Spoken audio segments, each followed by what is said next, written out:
Chapter 2. Marshaling firm resources in order to be a successful competitor. Franco Gandolfi.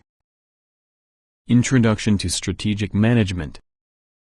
It is widely understood that strategic management, including strategic planning, is more than a set of managerial tools and techniques.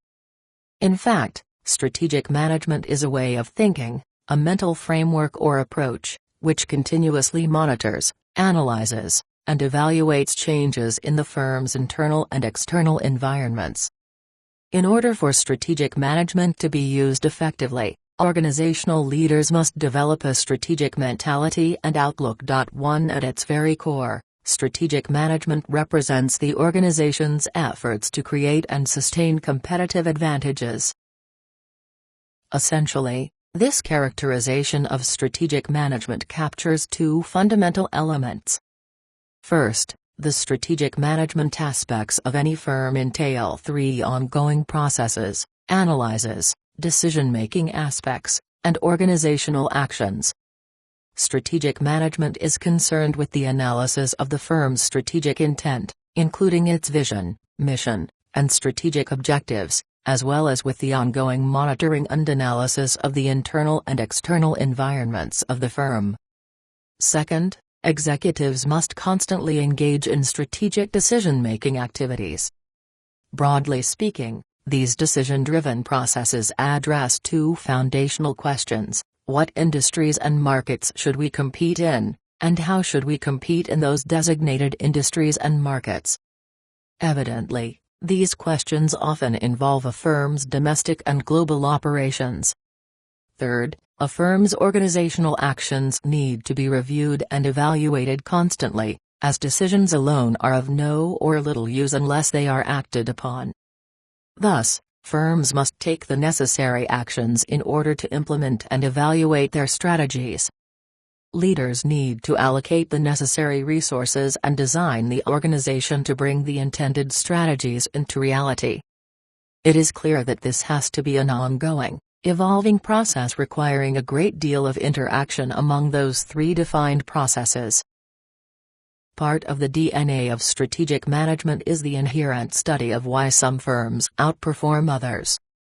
Thus, organizational leaders need to determine how a firm is to compete so that it can create competitive advantages that are sustainable over a period of time. This, in itself, constitutes a significant challenge and poses a fundamental question: how should a firm compete in order to create competitive advantages in the marketplace?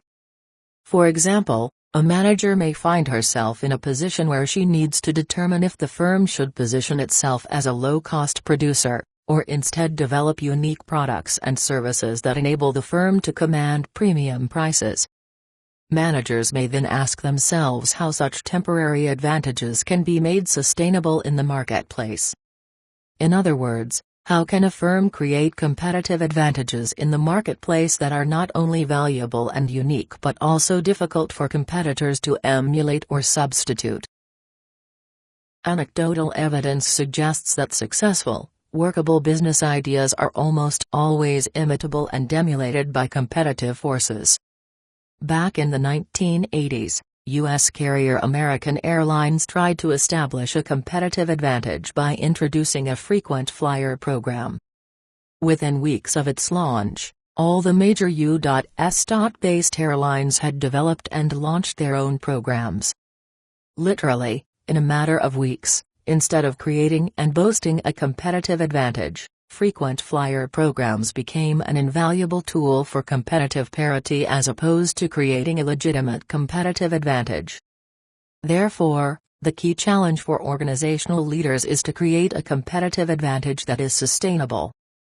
Harvard Business School, HBS, strategist Michael Porter argues that sustainable competitive advantages cannot be achieved through the pursuit of operational efficiencies alone.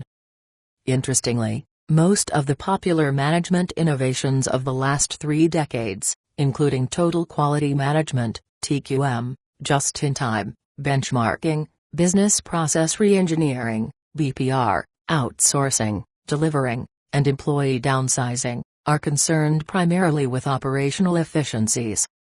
Operational efficiencies denote performing similar activities faster, cheaper, and better than those of a firm's rivals. Admittedly, although each of these elements is important, none have shown to produce sustainable competitive advantages for firms over time.